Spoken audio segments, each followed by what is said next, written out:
On allait à la montagne. On part pour l'Auvergne, la Haute-Loire. Elle n'est pas très très haute votre montagne, Fanny 800 Agostini, mais elle n'est pas loin. Comment ça va, Fanny?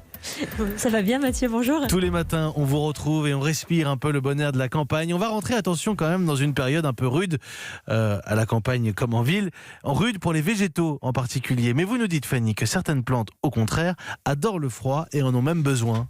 Oui, sachez que certaines plantes sont même incapables de donner des fruits et des fleurs si elles n'ont pas été soumises à l'influence du froid. C'est ce que l'on appelle la vernalisation. C'est ce que des amis cultivateurs m'ont récemment appris. Certaines céréales ou arbres fruitiers doivent impérativement geler pour être productifs l'année suivante. Mais n'allez pas croire, Mathieu, que c'est un principe universel. La plupart des graines, c'est vrai, sont sensibles au froid au point d'en mourir si elles y sont exposées trop longtemps. Et je vous avoue, Mathieu, que ça m'a fait poser question ce matin sur la pertinence d'avoir créé d'immenses frigos pour stocker des graines dans l'archipel norvégien du Svalbard. Vous avez peut-être entendu parler de ça.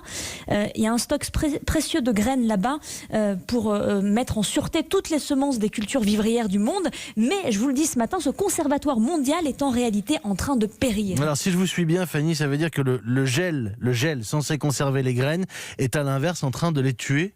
Exact. Et pour vous dire la vérité, il s'agit plutôt d'un immense cimetière de graines, même si on essaye de nous faire croire le contraire, car il faut savoir qu'à partir d'un certain temps, les graines congelées perdent leur pouvoir germinatif. Autrement dit, vous pouvez bien les extraire du congélo et les remettre dans la terre, niet, elles ne germeront plus jamais. Je voudrais attirer votre attention ce matin, car on est en train de nous faire croire que tout va bien, pas d'inquiétude à avoir en ce qui concerne l'appauvrissement de la biodiversité végétale vivante, celle qui, entre parenthèses, nous permet de nous nourrir.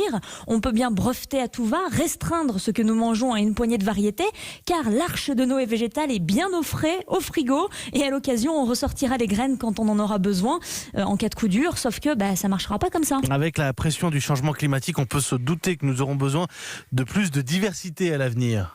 Oui, et dans ce cas, ce seront au mieux les boîtes de biotechnologie qui devront trouver des solutions très coûteuses pour ressusciter les graines que nous avons congelées à partir de leurs gènes, un petit peu comme on tente de le faire avec les mammouths.